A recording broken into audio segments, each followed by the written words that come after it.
danger, who answer the call for help. They are the people who are consistently inspired to jump in and help, often in situations when others would not.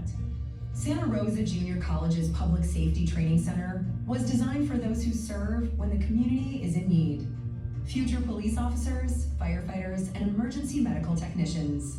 Whether they're born courageous, caring, and strong, or these talents are learned through life experiences, they all must first develop their life-saving skills to be effective.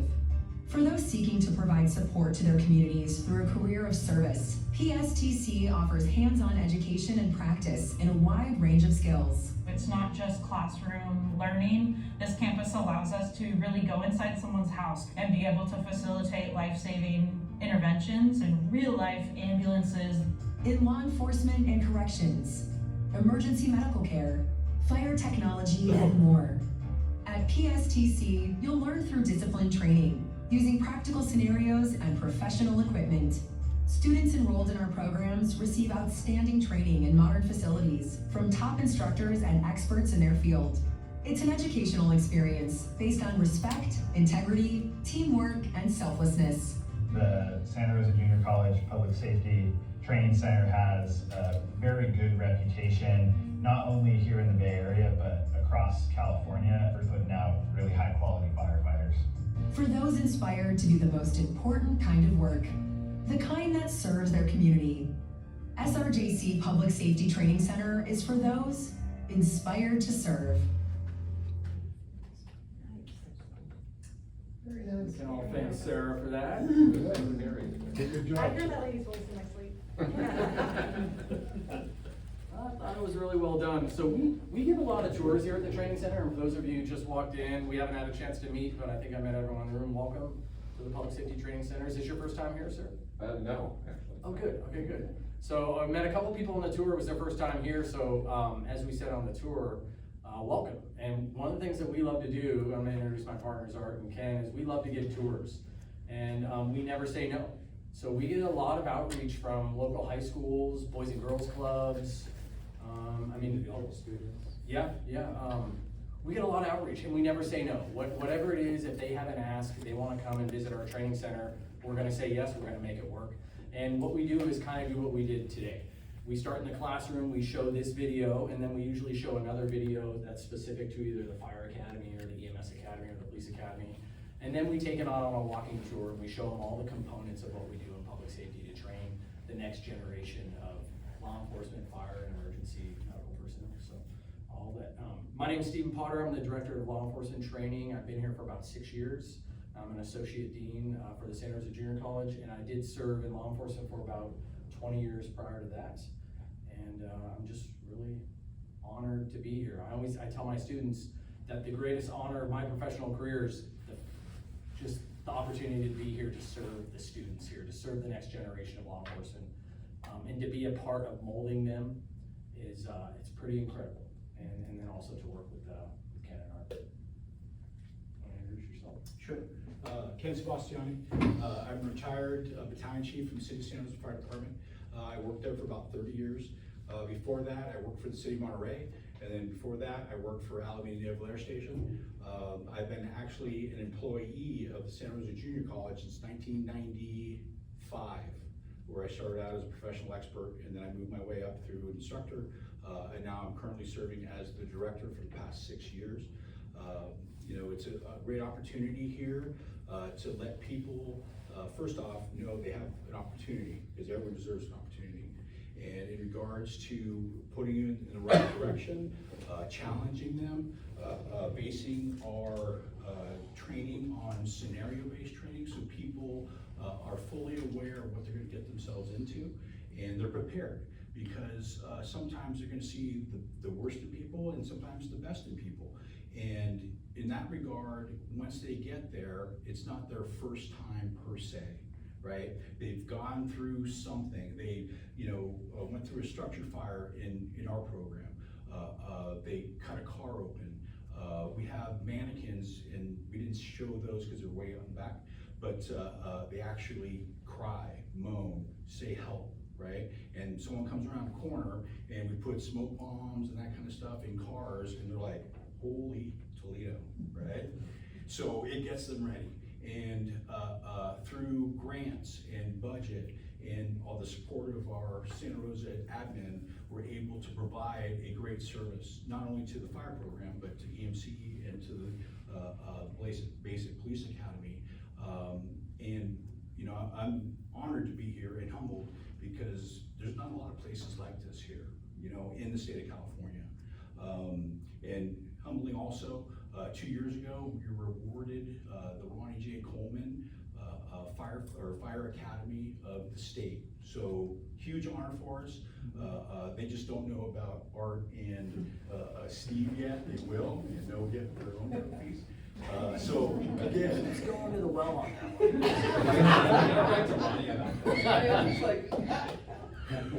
but for us, it was a great honor to be recognized. Not that we were looking for that, but it was nice to see that, right?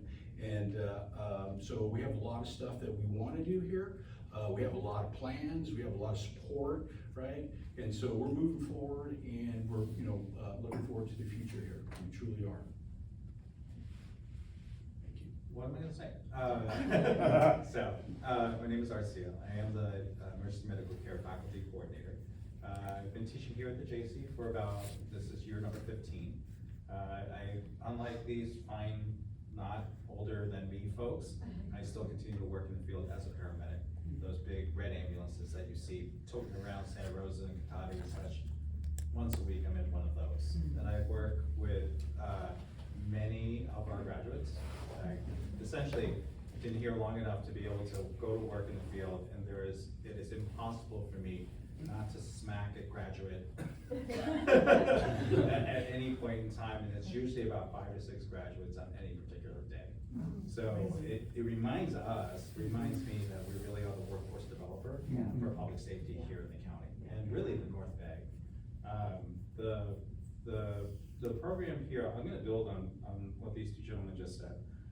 The fact that the JC has really spent an incredible amount of philosophy toward career education is one of the reasons why I came here. Another reason was because this is basically Disneyland for public safety education. The fact that we have all these resources. I have 11 ambulances. We're actually the second largest ambulance service in Sonoma County. The fact that we've got new fire engine coming, and we have a tower, and we have other things that are just in progress, that just makes this place phenomenal. And it provides us that leverage to be able to provide the education and the training. We're very fortunate. I mean, to our horn. Now, for the 3rd year in a row, we are the top performing program in the state of California in terms of graduation and the certification exams that the students have to do. It's a national certification exam. It's about 110 questions. It's a 2-hour exam. I just took it again for the 20th time, just so I know what my students are going to see on their test day. And I'm super happy to report that for the program of our size, we're considered to be a mid to a large program. We have 450 students any given semester. About 120 of them are in the certification route. We're really happy with that. And that really couldn't happen without having really top quality instructors that we get to recruit because they know about our program. So we're happy that you're here. Thank you. I highlighted at our graduation in December that our 3 programs in 2025 graduated over 450 academy students with a graduation rate of over 95%. That's amazing. Wow. Yeah, that is something to applaud. And the whole audience, we had about 1,000 people. We were at Hell Pavilion in December. Everyone erupted in applause. And it was just really neat to highlight all of our programs. We have about just a very short PowerPoint presentation that we're going to work through that's going to break down all of our programs. I did want to say, I just realized that the foundation here is part of the Doyle Scholarship. As I'm sitting here listening to our talk, I realized that you all deserve recognition and like a thank you too.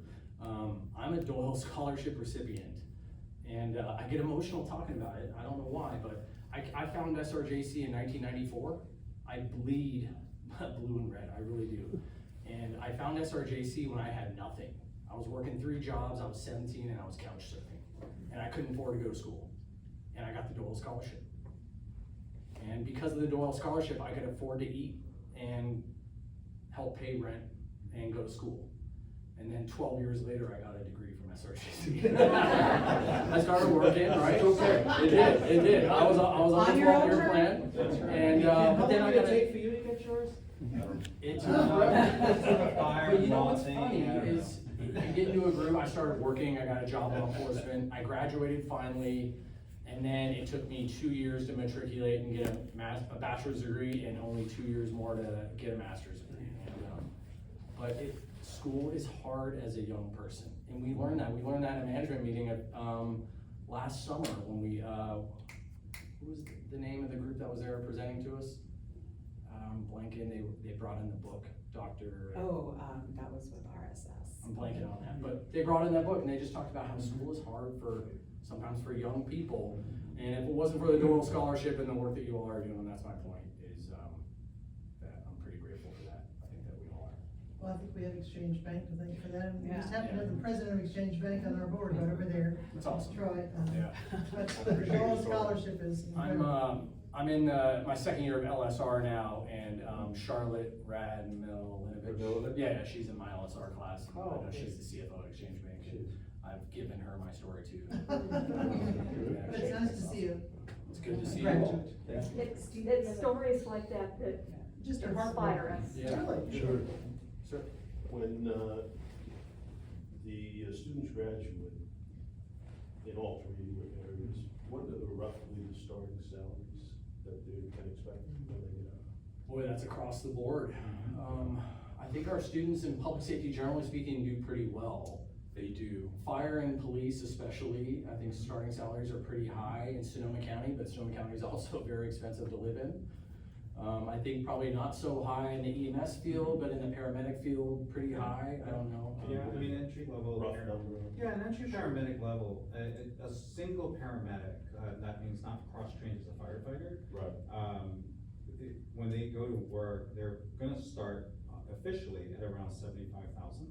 But typically, That's not annually, typically they'll go to over 100,000 just based on overtime. And so That's quite it incredible. is a tremendous jump for a lot of our students who are coming from, entry level retail, How long programs does it like take to that. become a certified? So for the typical paramedic, it's about 3 years. 3 years. Yeah. Here. Yeah, they run through the program. It That's takes full-time? 3 years. No, they can start to work when they get certified and then continue to work and go to school. Yeah, we're built to do that. Yeah, for fire, there's a lot of opportunity. You have CAL FIRE, so you see them a lot.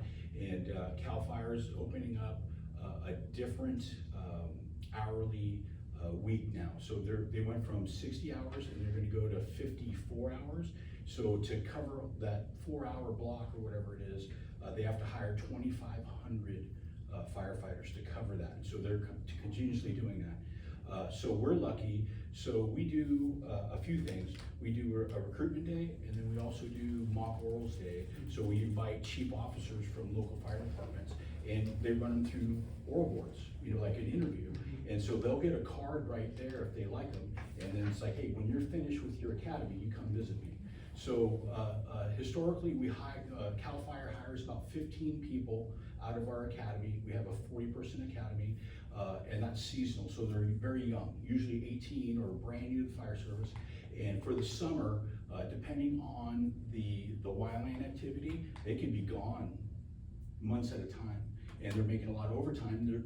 They're trading time for dollars, but they can make $50,000 in the summer, $60,000 because they're working so much. Just as a seasonal.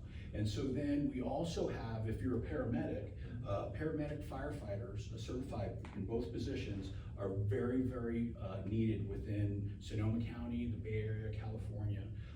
So you could start, around here for $120,000 if you're a certified firefighter medic. You go down to the Bay Area, that's going to jump a little bit, maybe 130, 140. You work there 5 years, you're probably doing 180 as a firefighter without overtime. No incentives, because a lot of times the more education you have, the little, 3%, 5%, hazmat, a bachelor's degree, that kind of thing. So people can be comfortable. And, you know, what we talk about too is like during COVID, you know, a lot of people lost their jobs or out of job or out of work. You know, we were essential services, and we were essential services here. We were open, and we were, you know, teaching people and getting people certified so they could get jobs. And so, you know, I have young daughters, and so it's like, what do you want to do? You know, they're going to go to school, but you know, this is an option. And for whatever reason, my daughter wants to be in the FBI. And it's like, all right, that's cool. You know, no fire stuff yet, and she's 14. But you know, this job is very stable. The fire service, police service, EMS service, they're needed, you know, within the community to kind of keep everything stable. And so there's a good opportunity for people to get jobs and stay within that job. You know, I was in the fire service almost 32 years, right? And it was great. I loved every minute of it. You guys typically work, what, 4 days on, 4 days off? Or? So they have a thing, it's called a 2x4, right? And firefighters simplify everything. So basically it's 2 days on, 4 days off. So 48 hours on, 96 off.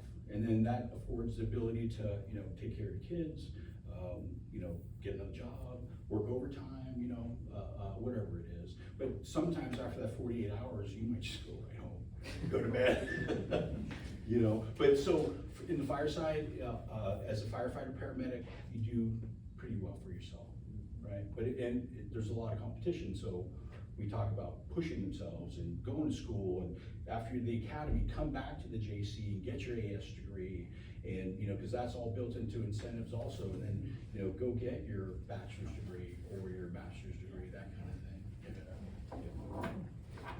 What's our time slot, you think? Well, we started a little late, so why don't we go maybe another 15? Oh, yeah, okay. Yeah, I'm gonna that's what I go- did too. Yeah, so, my slide. So if you're familiar with public safety, we started as the Santa Rosa Training Center in 1956, I believe was the date. And it was really for law enforcement. Fire technology came in around the early 70s, and then EMS came in around the late 80s, early 90s. And we've been pretty much all over the county in general. So we started in Los Guilacos. I don't even know where the original site was. I haven't been able to find that location, but we were at Los Guilacos, out in that for a while. Then we were out at the Coast Guard Station, and then this says they occupied in 2002. They broke ground in the year 2000 for this particular facility. So we're at a point now where we frankly have outgrown our facility. It's really packed. We have classes here from essentially 7 in the morning with BPA to 10 o'clock at night, and we have that 5 days a week. We have classes on Saturdays and Sundays, and literally day to day, the 3 different disciplines we are jockeying for positions in our classrooms. And so it's a really intricate dance that we have to do on a day-to-day basis, because unlike most other classes, we're not contained to a single classroom. Like we have all the scenario village that you saw, and out to the track, and then these different rooms that we have to move in and out of. And we literally, for the larger spaces that we have, we literally parse it out by the hour. It's like, okay, BPA, they've got it from 7 a.m. to 9 a.m. and EMS has it from 9 a.m. to 11 a.m. And it really, literally, you're watching academies cross each other as they are moving from one classroom to the next. So it's a great facility. It's definitely, we definitely are looking for more space and needing more space to be able to accomplish what we're doing. Can I just ask a question in the facilities plan that you're looking at for the barn? Is there work that's being done out here or contemplated to be done out here? It is safe to say that every single one of our sites would benefit from being included in it. I think that we have been very transparent, though, that in the growth of the community desire for more slots in these programs has definitely been a big point of information. And so that's why you heard Ken reference even just the new fire tower coming out and We're kind of capped. yeah, I mean, they really are. When you see the, yes, it is quite an operation to see these massive groups of students move so seamlessly throughout the. The biggest challenge is we need more acreage, Yeah. right? So if you gave us money to build another big building, right now, we'd be hard pressed to fit in somewhere. And we really do need, we need more classroom space, we have to go up, yeah, so we can get creative, but when we have the money. Yeah. Our programs. All right, so, I'll talk a little bit about this. We've covered a lot of this information, but, basically there, as you can tell, there's a lot of different disciplines within this footprint, right? So fire technology is on the top. I don't know who put that there. And then, law enforcement, so, let's talk a little bit, you know what, I'll save that for later. So for law enforcement, they have 3 academies, and so, they have a very big footprint here, and so they're always moving, and it's always great to see. You know, and it's kind of funny, because every once in a while you'll see them with a blue gun, and it's like, they're not, you know, they're not ready to go yet. And then once they get their real guns, like, okay, they're gonna graduate, so it's great. And so then also, under Steve's watch, he's in charge of in-service corrections and dispatch. So not only does he have police academy people, but he has corrections, he has dispatchers, who else? Well, yeah, probation, and then all of our in-service training, so from the Golden Gate Bridge north to the Oregon border, really, we serve law enforcement agencies and all their training needs. Yeah. And, which is great. And we follow POST, and POST is a great, overarching, system that, we follow, and, or actually law enforcement follow, so it's a good opportunity to be able to follow all the rules, and when people leave here, they can hit the ground running, because they have all the certs to be professional police officers. So emergency care, so, they offer, the entry level, all the first aid and that kind of thing. They have first responder, they have EMT, and they also have the paramedicine. And so I'm still an EMT from 1988, right? And I still come and do the research and all that kind, and you never know, you know, just in case. Again, I read an article, I think I shared it in regards to when we were outside, but 2 years ago, I read an article where they did a survey about paramedics and paramedicine and the need for paramedics that are certified. And the need was 2,500 paramedics. And that year, through all the colleges and the private entities, they actually provided 500 certified paramedics, right? So there are already 2,000 in the hole. And you can see that in the hiring around here for the local fire agencies, because they're almost like, not stealing people, but they're moving around, you know, and they're, you know, trying to create incentive for them to come, or a paramedic to come to their fire department, right? And then administrative justice, that's at the main campus. So there is, and I'll let Steve talk about that a little bit. Let's just move on past it, because we're almost. Oh, we're on time, okay. All right, so